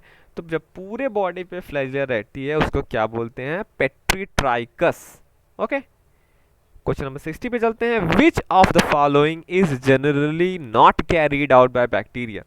कह रहा है इसमें से 4 प्रोसेस दिए हुए हैं, 4 दिए हैं, जैसे curd making, rotting of jute for fibre extraction, nitrogen fixation, alcohol production. इसमें से बैक्टीरिया कौन सा चीज़ नहीं करता है। कर्ड मेकिंग में तो आपने प्रैक्टिकल किया होगा कि आपने देखा है कर्ड में बैक्टीरिया होते हैं, बैसिलस बैक्टीरिया होते हैं, लैक्टोबैसिलस, वो तो बैक्टीरिया। इसमें ऑप्शन में क्या पूछा, क्वेश्चन में क्या पूछा है, कौन सा प्रोसेस नहीं किया जाता है, तो कर्ड मेकिंग तो किया जाता है। रॉटिंग ऑफ जो जूट है, जूट फाइबर जो है उसको रॉट कराया जाता है, वहाँ पे भी बैक्टीरिया का इन्वॉल्वमेंट होता है। नाइट्रोजन फिक्सेशन में भी बैक्टीरिया का इन्वॉल्वमेंट होता है, वहाँ पे राइजोबियम बैक्टीरिया आपने बहुत अच्छे से पढ़ा होगा। लेकिन एल्कोहल प्रोडक्शन जब होता है, आपने देखा होगा, सुना है काफ़ी, एल्कोहल प्रोडक्शन जो होता है वो बैक्टीरिया के द्वारा नहीं, वो होता है ईस्ट से, सैक्रोमाइसीज ईस्ट से बोल रहे हैं कॉमनली, उससे होता है, तो वो बैक्टीरिया नहीं है। तो ऑप्शन यही सही होगा D, alcohol production is not carried out by bacteria. Next question number 61। The genetic material of cauliflower mosaic viruses. ये भी क्वेश्चन माइक्रोबायोलॉजी का ही है, वायरसेस के जेनेटिक मटेरियल में पूछा है। और एक वायरस है कॉलीफ्लावर मोज़ैक वायरस, कह रहा है उसका जेनेटिक मटेरियल क्या होता है, तो उसका जेनेटिक मटेरियल होता है double stranded DNA। Then the option number D is correct. Question number 62.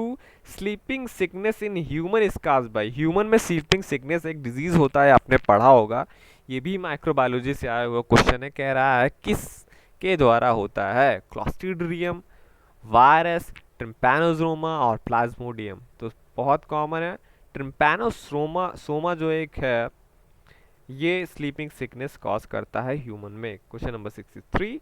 In a fermentation procedure which of the following is step is the last step, ठीक है।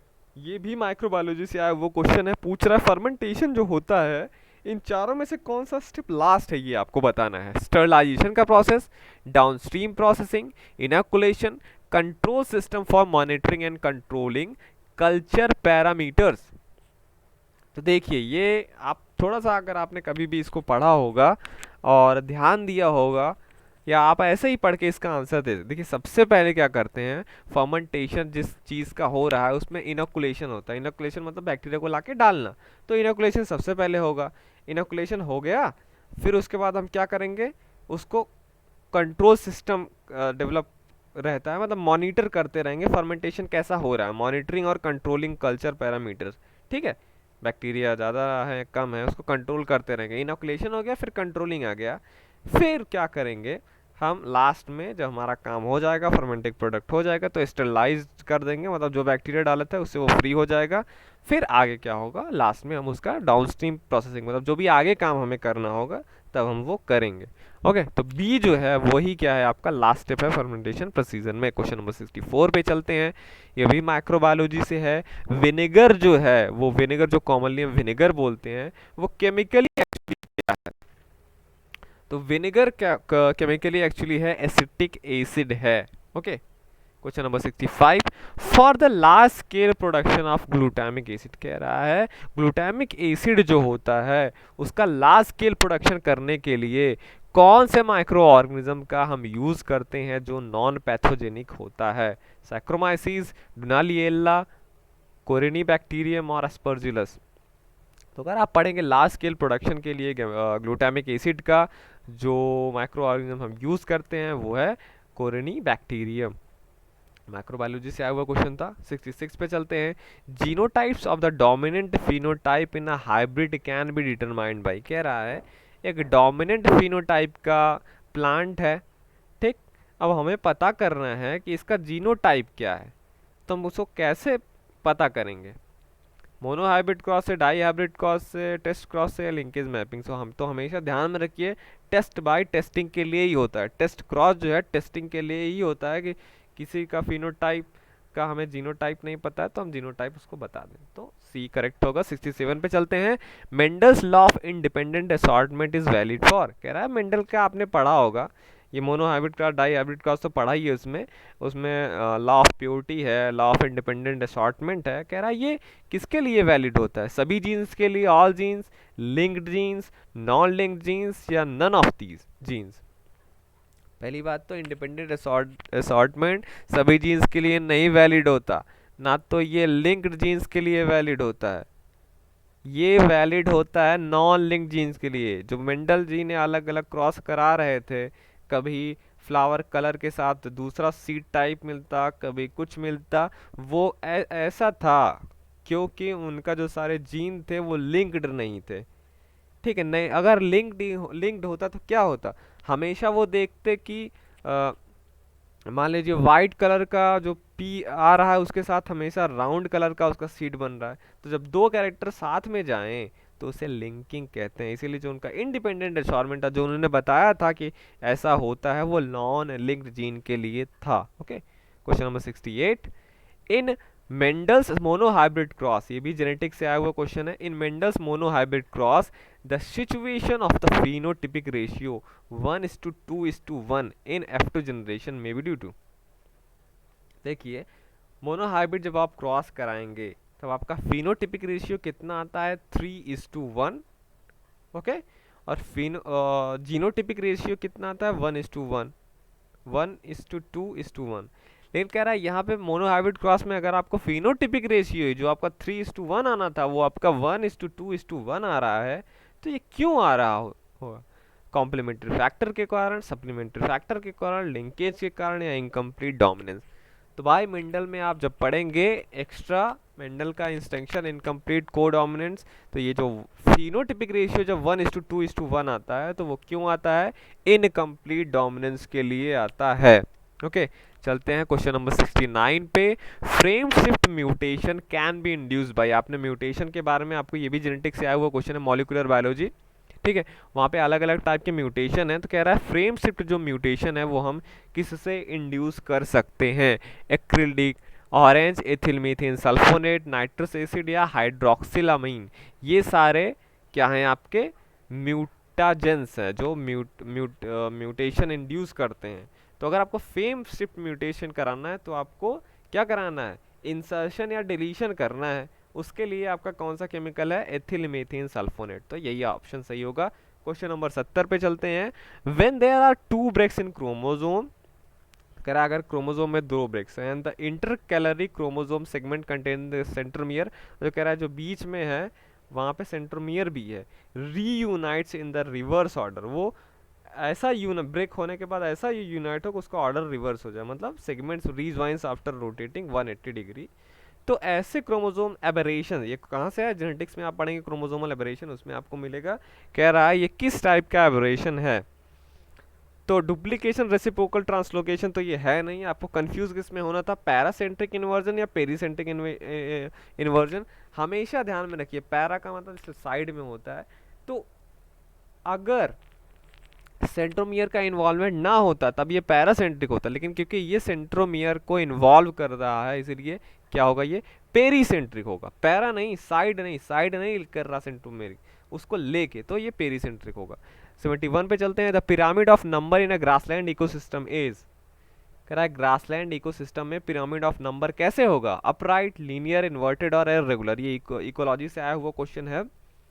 और मैं आपको बता दूं ग्रासलैंड इकोसिस्टम में पिरामिड ऑफ नंबर अपराइट होता है, मतलब नीचे जो ब्लॉक रहेगा बड़ा रहेगा, ऊपर छोटे छोटे होता जाएगा। क्योंकि जैसे ग्रासलैंड में आप देखेंगे ग्रासेस का नंबर बहुत ज़्यादा रहेगा, उसको खाने वाले कम रहेंगे जो इंसेक्ट वगैरह हैं, और इंसेक्ट को खाने वाले और कम रहेंगे। तो कैसा होगा, अपराइट। क्वेश्चन नंबर 72 पे चलते हैं हम। Which is not a zone of लेंटिक ecosystem. देखिए लेंटिक और लोटिक दो था। लेंटिक का मीन्स शायद जो स्टैगनेंट वाटर रहता है, ठीक है। लेंटिक और लोटिक दो था। कह रहा है इसमें से कौन उसका लेंटिक इकोसिस्टम का पार्ट है नहीं। तो लेंटिक इकोसिस्टम अगर आप देखेंगे तो उसमें लिटोरल, लिमिनेटिक और प्रोफंडल जोन्स होते हैं, उसमें लोटिक नहीं आता। लोटिक अलग ही है, लोटिक इकोसिस्टम ही अलग है, ठीक है। तो लोटिक नहीं होगा। ये भी इकोलॉजी से था। क्वेश्चन नंबर 73 पे चलते हैं। In a sample with standard deviation of 5 and mean of 500 the coefficient of variation is. इसका मैं आंसर अभी मुझे नहीं पता, इसको आप डिस्क्रिप्शन में मैं आगे डाल दूंगा इसका आंसर एक्सप्लेनेशन के साथ में। क्वेश्चन नंबर 74 का भी यही हाल है। थोड़ा सा मेरा बायो स्टेटिस्टिक्स जो है डाउन है ठीक है। तो डायरेक्ट हम चलते हैं क्वेश्चन नंबर 75 पे। विच of the following is a mutualistic population interaction. कह रहा है ये चार आपको दिया हुआ है, प्रिडेशन, पैरासिटिज्म, सिंट्रॉफी और एंटागोनिज्म। मैं आपको बता दीजिए जो बायोस्टेटिस्टिक्स है एक्चुअली ये इकोलॉजी का पार्ट है, ऊपर जो आया है दोनों, तो ये ध्यान में रखिएगा। और ये भी जो क्वेश्चन है क्वेश्चन नंबर 75 ये भी इकोलॉजी से है। कह रहा है कौन सा इसमें से चारों में से म्यूचुअलिस्टिक पॉपुलेशन इंटरेक्शन है, मतलब म्यूचुअल। ओके, प्रिडेशन म्यूचुअल नहीं होता, सिंट्रॉफी म्यूचुअल नहीं होता, एंटागोनिज्म म्यूचुअल नहीं होता, लेकिन पैरासिटिज्म जो है एक म्यूचुअलिस्टिक बिहेवियर में आता है। कमेंसलिज्म, एनासिलिज्म, पैरासिटिज्म ये सारे म्यूचुअलिस्टिक में आते हैं। तो कौन सा ऑप्शन सही होगा, parasitism, B. Question number 76। For an enzyme catalysed biochemical reaction at equilibrium the delta G is. कह रहा है जब कोई एंजाइम किसी बायोकेमिकल रिएक्शन को इक्विलिब्रियम पे कैटालाइज करती है तो डेल्टा जी का मान कितना होता है। ये बायोकेमिस्ट्री से आया हुआ क्वेश्चन है। वहाँ पे आप देखें एंजाइम से, हाँ एंजाइम के अंदर, तो आप देखेंगे कि जब डेल्टा जी ज़ीरो होता है तभी वो इक्विलिब्रियम वाला काम रहता है। ओके, माइनस में होता है डेल्टा जी तो स्पॉन्टेनियस होता है, प्लस में होता है तो नॉन स्पॉन्टेनियस एनर्जी नीड होता है, तो ज़ीरो रहेगा। 77। Glyceroglycolipids are the major membrane lipids of. कह रहा है जैसे ग्लाइकोलिपिड्स होते हैं, ठीक है, तो अलग अलग मेम्ब्रेन में रह सकते हैं। क्या है ग्लिसरो जो ग्लाइकोलिपिड्स होते हैं ये मेजर मेम्ब्रेन लिपिड किसका होते हैं, माइटोकॉन्ड्रियल क्रिस्टी में, एंडोप्लाज्मिक रेटिकुलम में, थीलाकॉइड मेम्ब्रेन में या माइक्रो बॉडीज में, ये आपको मिलेंगे। ये आपको मिलता है, ये भी बायोकेमिस्ट्री का पार्ट है। और जो ये ग्लिसरोग्लाइकोलिपिड्स होते हैं ये थीलाकॉइड मेम्ब्रेन जो फोटोसिंथेटिक मेम्ब्रेन है वहाँ पे ज़्यादा होता है। क्वेश्चन नंबर 78 पे चलते हैं। Carbon skeleton for the biosynthesis of aromatic amino acid are derived from the reaction intermediates of।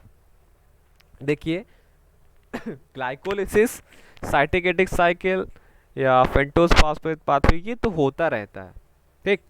जब आपको एमिनो एसिड बनाना होता है तो एमिनो एसिड तो क्या होता है, उसको जो स्केलेटन होता है मीन्स जिस पे एमिनो एसिड बनता है वो इन्हीं सारे रिएक्शन से डिराइव कर लिया जाता है, मीन्स ले लिए जाते हैं उसके, ठीक है, बीज से, और उनको एमिनो एसिड बना दिया जाता है। तो कह रहा है जो, और आप देखेंगे इसका एक बहुत बढ़िया चार्ट है, अलग अलग एमिनो एसिड कहाँ कहाँ से उनका इंटरमीडिएट्स मतलब स्केलेटन लिया जाता है। तो जो एरोमेटिक एमिनो एसिड हैं आपको पता है फेनोलिन, ये जो जो हैं, ठीक, ये लिए जाते हैं ग्लाइकोलिसिस और पेंटोज फॉस्फेट पाथवे से।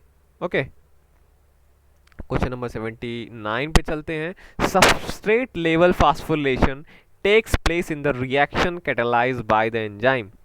कर जो सबस्ट्रेट लेवल फास्फोरिलेशन होता है ये किस एंजाइम द्वारा वो होता है। देखिए जब आप, ये एक्चुअली ग्लाइकोलिसिस से आया हुआ है, बायोकेमिस्ट्री का पार्ट है। जब आप ग्लाइकोलिसिस पढ़ते हैं वहाँ पे 2 बार एटीपी लगता है और 2 बार एटीपी निकलता है। यही जो 2 बार इसमें एटीपी निकलती है ये सबस्ट्रेट लेवल ऑफ फास्फोरिलेशन के द्वारा निकलती है।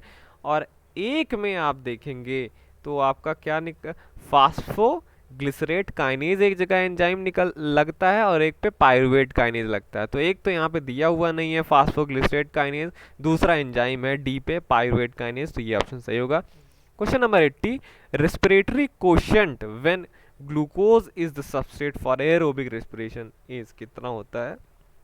डायरेक्ट आपको बता दूं ये क्या होता है, 1 होता है, ठीक। लेकिन आप ध्यान में रखिएगा, देखिए कह रहा है substrate for aerobic respiration, aerobic respiration हो रहा है, सबस्ट्रेट कुछ भी हो सकता है, ग्लूकोज, प्रोटीन, लिपिड। लेकिन जब ग्लूकोज सबस्ट्रेट रहता है तब जितना हम उसको मतलब डिग्रेड करने के लिए जितना ऑक्सीजन कंज्यूम करते हैं उतना मोल हमें CO2 भी उससे निकलता है उस ग्लूकोज को ब्रेक करने में, ठीक है। तो आप देखेंगे इसको ऐसे फार्मूला रखिए, CO2 evolve divided by O2 consume. तब वो जितना, जैसे आप 16 अगर कार्बन डाइऑक्साइड उससे निकल रहा है तो 16 ऑक्सीजन ही उसमें कंज्यूम होते हैं ग्लूकोज में। तो 16 divided by 16 mean 16 divided by 16 is equal to 1। तो रेस्पिरेटरी क्वोशिएंट जो होता है ग्लूकोज का एक ही रहता है। ओके, वहीं अगर आप और कुछ ले लिए जैसे फैटी एसिड ले लिए तो ये 0.7 हो जाएगा। 0.7 का मतलब क्या होगा कि CO2 जो है वो कम निकलेगा और आपका O2 ज़्यादा कंज्यूम हो जाएगा, ठीक है। वो जैसे फैटी एसिड का 0.7 होता है, प्रोटीन का 0.9 होता है, यही केस उसमें भी है। सेल थ्योरी पूछ रहा है किसने प्रपोज किया था, साइटोलॉजी से आया हुआ क्वेश्चन है, बहुत कॉमन है, स्वीडन एंड शॉन ने दिया था ये। 82, lignin is a polymer of, lignin किसका पॉलीमर है, एमिनो एसिड का, एमिनो एसिड से मिलके बनता है, जाइलान से मिलके बनता है, फिनोलिक कंपाउंड से मिलके बनता है या सेलोबाइल। तो आप जान लीजिए लिग्निन जो है ये फिनोलिक कंपाउंड्स का पॉलीमर होता है। 83 पे चलते हैं, ये भी साइटोलॉजी से आया हुआ क्वेश्चन है। रफ एंडोप्लाज्मिक रेटिकुलम किस सेंस में डिफर करता है स्मूथ एंडोप्लाज्मिक रेटिकुलम से। आप जब साइटोलॉजी में एंडोप्लाज्मिक रेटिकुलम और पढ़ते हैं, ये 2 टाइप का होता है, रफ और स्मूथ। क्यों, किसके बेसिस पे होता है, क्वांटासोम के बेसिस पे, डिक्टियोसोम के बेसिस पे, राइबोसोम बेसिस पे या प्रोटियोसोम के बेसिस पे। सीधा सा आंसर है रफ स्मूथ। स्मूथ में राइबोसोम उसके सरफेस पे नहीं चिपके होते हैं इसलिए उसको स्मूथ बोलते हैं, रफ वाले में उसके बाहर जो है राइबोसोम लगे हुए रहते हैं इसलिए इनको रफ एंडोप्लाज्मिक रेटिकुलम कहते हैं। और यही डिफरेंस है, राइबोसोम का ही डिफरेंस है। तो ऑप्शन नंबर सी करेक्ट होगा। Question number 84, protein and ribosomal RNA are assembled into large and small subunit of ribosome in. कह रहा है जो प्रोटीन होता है और राइबोसोमल RNA ये दोनों मिलके राइबोसोम बनाते हैं, लार्ज सब यूनिट, स्मॉल सब यूनिट। कह रहा है ये कहाँ पे बनता है, न्यूक्लियोलस के अंदर बनता है, साइटोप्लाज्म में बनता है, गोल्गी बॉडी में बनता है या टीलोमियर। तो गोल्गी बॉडी टीलोमियर का तो ऑप्शन नहीं है, 2 ही ऑप्शन हो सकता था, न्यूक्लियोलस है तो साइटोप्लाज्म में। तो मैं आपको बता दूं जितने भी वहाँ पे मैसेंजर आरएनए में से जो राइबोसोम के प्रोटीन होंगे वो तो न्यूक्लियोलस में बनेंगे नहीं, वो DNA से ट्रांसक्रिप्शन करके उसको भेजा जाता है साइटोसॉल में, साइटोसॉल में उसके प्रोटीन बनते हैं और वैसे ही उसको राइबोसोमल RNA भी उधर आता है और साइटोप्लाज्म में दोनों का असेंबली होता है। तो ऑप्शन क्या सही है, B cytoplasm. Question number 85, during mitotic cell division, mitotic cell division हो रहा है, कह रहा है फ्रैगमोप्लास्ट अपीयर कब होता है यहाँ पे। ओके, फ्रैगमोप्लास्ट इसमें अपीयर होता है आपका, देखेंगे मेटाफेज में तो होगा नहीं, अर्ली एनाफेज में, लेट एनाफेज या टीलोफेज में था, तो एक्चुअली लास्ट में बनता है टीलोफेज में बनता है। Question number 86, microtubules are macromolecular assembly of, ये भी साइटोलॉजी से है। माइक्रोट्यूब्यूल जो होते हैं पूछ रहा है किससे मिलके बना होता है, सेलोबायोस, ग्लोब्यूलर प्रोटीन से, लिपिड ग्लोब्यूल से या पेक्टिन से। तो जो माइक्रोट्यूब्यूल्स होता है ये मैक्रोमोलिकुलर असेंबलीज होते हैं ग्लोब्यूलर प्रोटीन के। ओके, ग्लोब्यूलर प्रोटीन होता है कौन सा, ट्यूब्यूलिन, जो माइक्रोट्यूब्यूल्स बनाता है। Question number 87, deoxyribose sugar differs from ribose sugar in having no oxygen atom at the carbon position. आपने पढ़ा है राइबोस शुगर, डीएनए आरएनए पढ़ा है, क्या डिफरेंस होता है वहाँ पे, एक ऑक्सीराइबोस शुगर है, एक डीऑक्सी है। डीऑक्सी का मतलब एक जगह ऑक्सीजन होता ही नहीं है। तो वही कह रहा है किस कार्बन नंबर पे होता है। जब आप उसका स्ट्रक्चर देखेंगे राइबोस शुगर का, डीएनए वाले का और आरएनए वाले का, आप देखेंगे कि जो आपका सेकंड वाला है, सेकंड नंबर का कार्बन है, वहीं पे आपका ऑक्सीजन नहीं होता है डीऑक्सीराइबोज में, और वहीं आरएनए वाले में उसी पोजीशन पे ऑक्सीजन होता है। ठीक। क्वेश्चन नंबर 88, मीजल्सन एंड स्टाल, उन्होंने एक एक्सपेरिमेंट किया था, बहुत popular experiment, semi conservative replication को उन्होंने शो किया था डीएनए में। उन्होंने क्या किया था, ई कोलाई को कल्चर मीडियम में ग्रो कराया था, जहाँ पे N95 लेबल्ड, पूछ रहा है कौन सा चीज़ था जो N95 लेबल था। N95 क्या, N15, नाइट्रोजन 15 एक्चुअली, सॉरी। ये कह रहा है किस किस चीज़ को उन्होंने लेबल किया था, जो मीडियम ग्रो कराया था उसमें उन्होंने ऐसी चीज़ रखा था जो N15 लेबल था, NH4Cl था, NaNO3 था, न्यूक्लियोटाइड उन्होंने लेबल कर दिया था, या डीऑक्सीराइबोस शुगर कर दिया। तो आप जब मीजल्सन और स्टाल का एक्सपेरिमेंट पढ़ेंगे तो उन्होंने देखेंगे जो उन्होंने ई कोलाई को कल्चर मीडियम में ग्रो कराया था, उस कल्चर मीडियम में उन्होंने NH4Cl डाला था, और इसी NH4Cl का जो N है ये 15 वाला था, लेबल था। ओके, तो क्वेश्चन नंबर 89 पे चलते हैं। During DNA replication Okazaki fragments formed are joined by the enzyme. कह रहा है डीएनए रेप्लिकेशन आपने पढ़ा है, एक लीडिंग स्ट्रैंड होता है, एक लैगिंग स्ट्रैंड होता है। लैगिंग स्ट्रैंड पे आपका क्या बनता है, ओकाजाकी फ्रैगमेंट। ये मॉलिक्यूलर बायोलॉजी से आया हुआ क्वेश्चन है। ओकाजाकी जो फ्रैगमेंट्स है वो कह रहा है वो किससे ज्वाइंट किए जाते हैं, topoisomerase, DNA ligase, DNA polymerase first और डीएनए प्राइमेज। तो लाइगेशन मीन्स होता है जोड़ना, और डीएनए लाइगेज जो है यही उसको जोड़ता है। Okay, question number 90, holiday junction कह रहा है ये एक इंटरमीडिएट बनता है, कहाँ पे बनता है, डीएनए के रेप्लिकेशन के टाइम पे हॉलिडे जंक्शन बनता है, interconversion of topoisomerase of DNA के टाइम पे बनता है, अनवाइंडिंग ऑफ जो डीएनए होता है उसमें बनता है, या डीएनए रेप्लिकेशन रिकम्बिनेशन में। आपने जब रिकम्बिनेशन पढ़ा होगा वहाँ पे आता है हॉलिडे जंक्शन बनता है, तो ये उसी के टाइम पे, तो ऑप्शन नंबर डी जो है वो करेक्ट है। 91 पे चलते हैं। कह रहा है in the lac operon of E coli, E coli में आपने लैक ओपेरॉन पढ़ा है, ठीक है, ये भी मॉलिक्यूलर बायोलॉजी से आया हुआ क्वेश्चन है। Transcription of 3 structural genes are blocked when repressor protein bind. तो कह रहा है उसमें स्ट्रक्चरल जीन होते हैं XYZ करके, ठीक है, जो अपने अपने कंपोनेंट बनाते हैं। कह रहा है वो ब्लॉक हो जाता है जब रिप्रेसर प्रोटीन किससे बाइंड करता है। लैगोपुरान में रिप्रेसर प्रोटीन कहाँ पे बाइंड करता है, रेगुलेटरी जीन से बाइंड करता है, प्रमोटर जीन से बाइंड करेगा, ऑपरेटर जीन से बाइंड करेगा, या specific DNA sequence near the promoter region, कहाँ पे जाके बाइंड करेगा जिससे जो स्ट्रक्चरल जीन्स हैं उनका ट्रांसक्रिप्शन ब्लॉक हो जाएगा। तो ऑप्शन है इसमें करेक्ट है आपका ऑपरेटर जीन। ऑपरेटर जीन से ही जो है आपका रिप्रेसर प्रोटीन जाके बाइंड करता है। आते हैं क्वेश्चन नंबर 92 पे। Shine Dalgarno the purine rich 10 nucleotide sequence has a role in. पहली बात तो इसमें इन्होंने स्पेलिंग का मिस्टेक किया था, शाइन गालगार्नो नहीं बोलते हैं, शाइन डालगार्नो बोलते हैं, तो जी की जगह यहाँ पे डी होना चाहिए था, तो क्वेश्चन गलत इन्होंने प्रिंट किया है।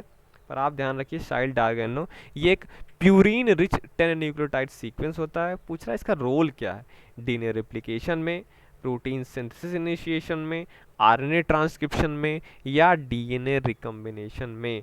तो मैं आपको बता दूं कि जो शाइन डालगार्नो सीक्वेंस है ये एक्चुअली प्रोटीन सिंथेसिस इनिशिएशन में हेल्प करता है। बैक्टीरिया और आर्किया में आप देखेंगे जब मैसेंजर आरएनए आता है और प्रोटीन सिंथेसिस स्टार्ट होता है, तो जो राइबोसोम्स होते हैं यही शाइन डार्क एलो सीक्वेंस जो है इन्हीं को सर्च करते हैं उस पे, और फिर AUG पे वो क्या करते हैं, प्रोटीन सिंथेसिस इनिशिएट करते हैं।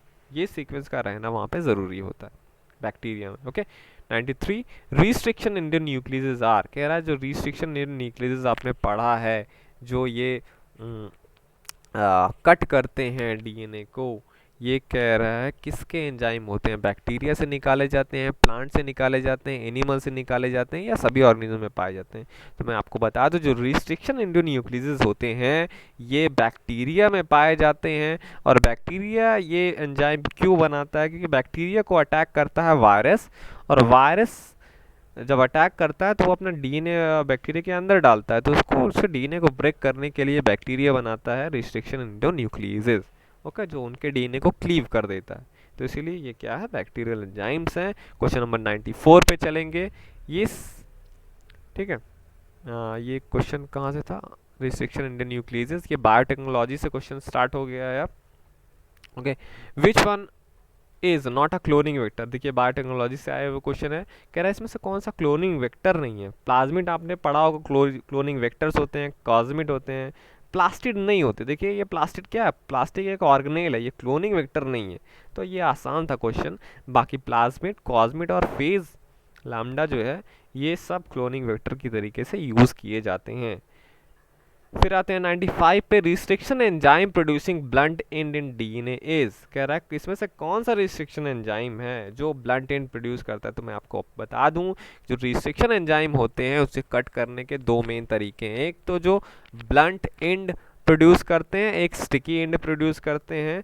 तो इसमें से EcoR first, Hind third, Bam HI H first, ये सब क्या है, तीनों ये स्टिकी एंड प्रोड्यूस करने वाले हैं, और जो आपका HE थर्ड है ये आपका ब्लंट एंड प्रोड्यूस करता है। ओके, तो option number B is correct.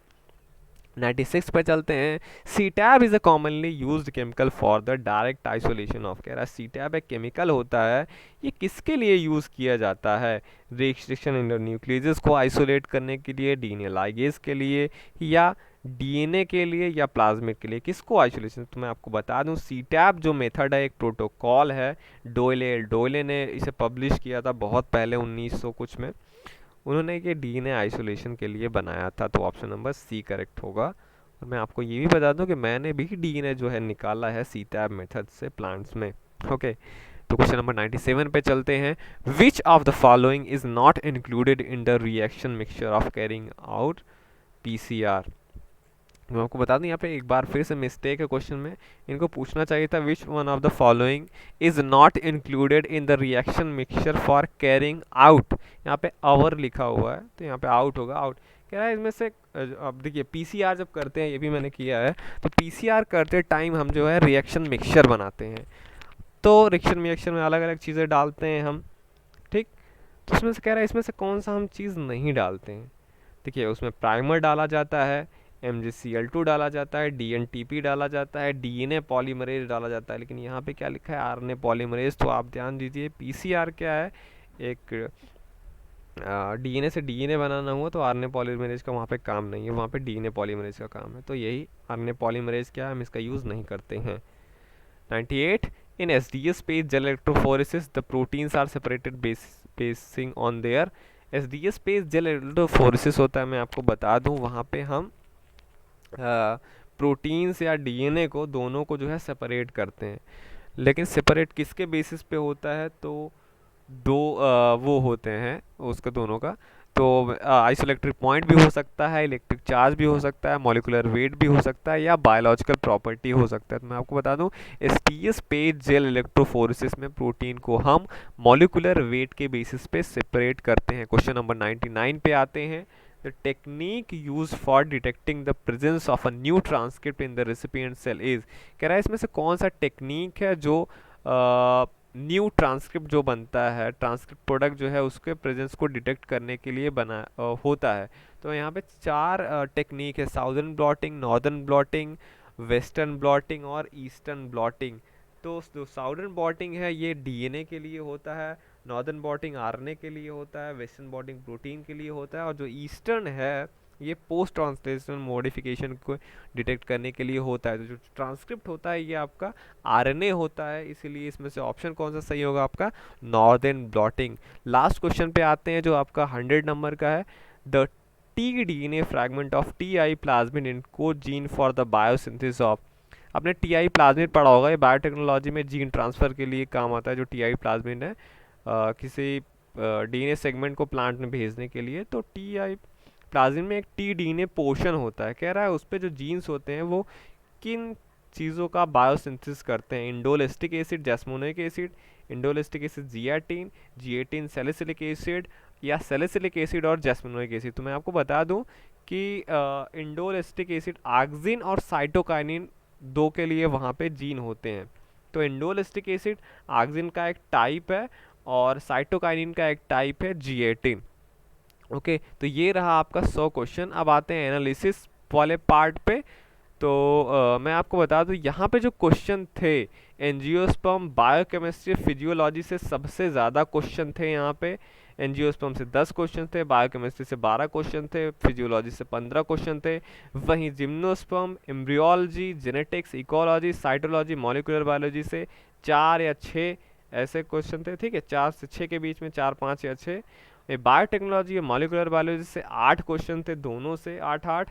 और एल्गी, फंजाई, ब्रायो, टेडो, इवोल्यूशन और प्लांट ब्रीडिंग से 2 या 3 क्वेश्चन आए हुए थे। तो ये था क्वेश्चन का डिस्ट्रीब्यूशन। सेशन वही दूंगा इस एग्ज़ाम के लिए, वही जीआरबी वाई कुमार मलिक, सिंह पांडे जैन और एमपीक्यूसी की बेसिक बॉटनी को तैयार करने के लिए है।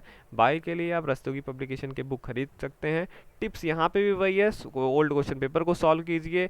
बेसिक्स ही हर जगह पूछा जा रहा है, काफ़ी डीप में नहीं पूछा जा रहा है। तो बायोकेमिस्ट्री हो, बायोटेक्नोलॉजी हो, अगर आपने उसका बेसिक पढ़ा होगा तो आप क्वेश्चन सॉल्व कर लेंगे।